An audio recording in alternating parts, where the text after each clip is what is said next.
we all know that hotel tech is highly fragmented. We are all here because we realize there is a solution to this kind of issues, and we don't pretend we have the bulletproof solution to solve that.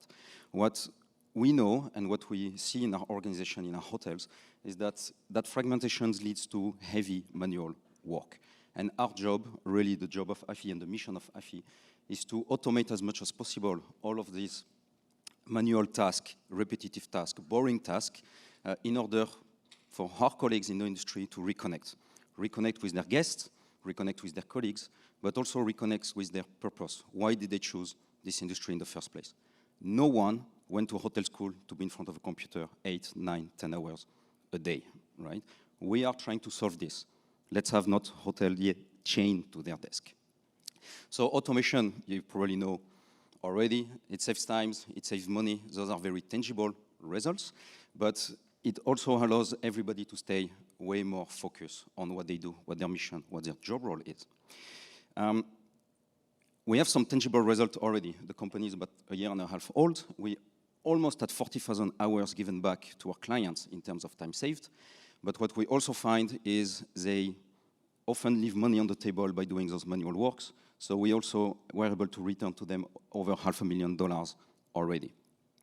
But what I take most pride of is the number of stories we have for our clients, how happy their team are when some of these stupid tasks, let's call them like that, are actually just going away. And because we know capital flow in hotels is difficult, CapEx can be really tricky, we came up with a very innovative business model where we do not ask hotels to invest from day one, right? No CapEx, no setup cost, monthly fees, and then returns immediately. Payback period is 0 day. Keeping your team happy is extremely important. Why? And congrats to Sean, because I think in his keynote a couple of days ago, he mentioned creating friction. We believe that creating friction is highly important. In order to do this, purposeful friction, let's call it like that, you need people to be available. Automate tasks means people are available. People available means better quality ratings. And we all know that better quality ratings is better ADR, better RevPAR. That's one of the reasons we do what we do.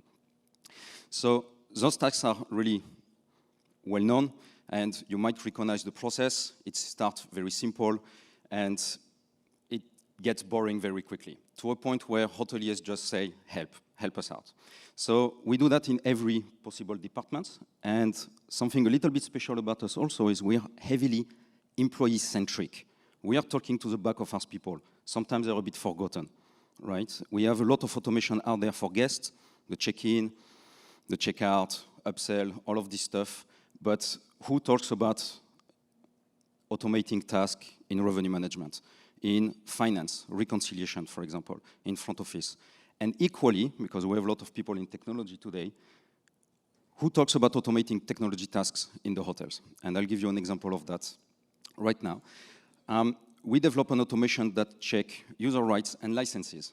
It sounds very menial, benign, but how much money hotels leave on the table because their licenses are not aligned with who their employees are or their role?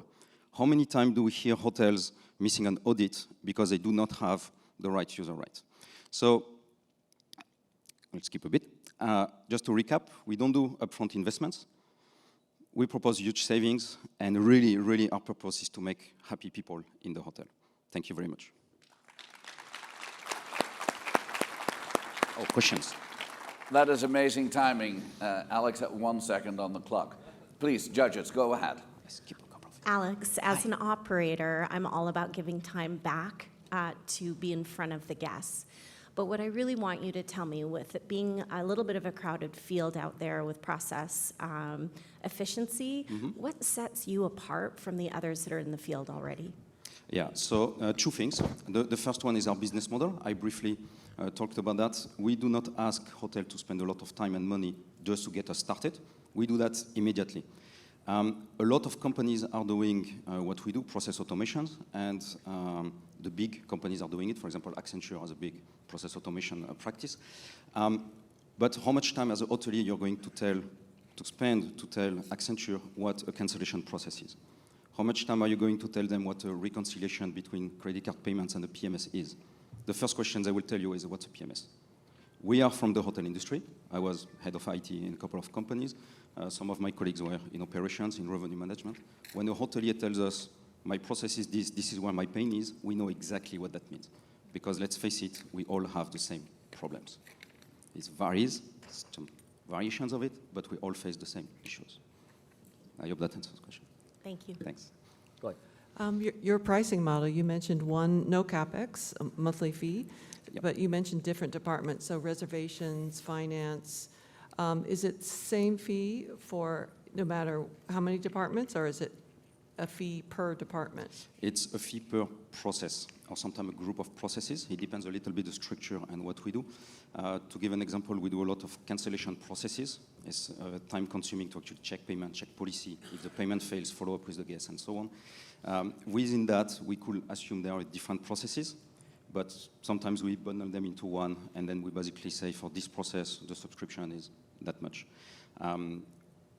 That gives us a lot of flexibility, because if a hotel, for example, change systems, change PMS, and they do not have an issue anymore because the new one automate, they can just send us an email, dear Aphy, we don't need this anymore. And I'm like, great, you solved your problem. I'm very happy for you. That's it, right? Yeah, I have one. Well, thanks. Listen. Thanks for mentioning me in the presentation. If anybody wants to mention me, I'm happy. Yes, points.